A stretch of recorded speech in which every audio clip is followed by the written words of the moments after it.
The little crab who was looking for a home in the crystal blue lagoon of Coralia lived a little crab named Camille. He was smaller than a seashell, bright red with round little pincers, and always smiling from antenna to claw tip. But Camille had one big problem: he didn't have a home. Unlike his hermit crab friends who carried their shells wherever they went, Camille scurried around shelterless, always hiding when it rained or when seagulls flew by. One sunny morning, he exclaimed, "Enough! Today, I'm setting out to find my very own home." And off he went on his grand adventure. He found a shiny pearly shell near the reef. He squeezed inside with excitement. But oh no, it was way too tight. He couldn't even wiggle his pincers. "Next," he said, still hopeful. Next, Camille spotted a big, squishy sponge so soft it felt like a floating pillow. Perfect?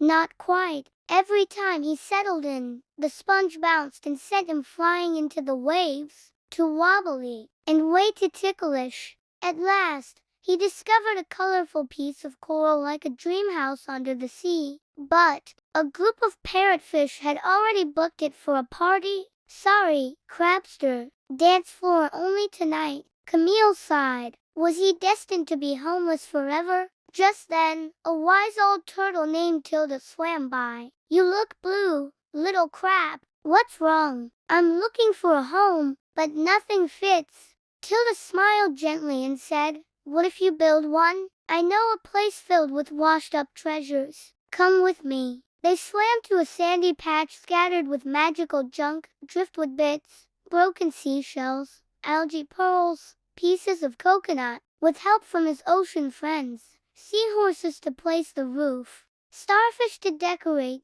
even a blowfish acting as a bouncy doorbell. Camille built the first custom-made underwater house for a daydreaming crab. Everyone came to celebrate. They danced, munched on crispy seaweed snacks, and sang a song that even dolphins echoed through the waves. From that day on, Camille welcomed other homeless sea critters, showing them that you don't always have to find something, you can create it, especially when you're surrounded by friends. Moral of the story: if you can't find what you're looking for, maybe you can build it. With a little help, everything is possible.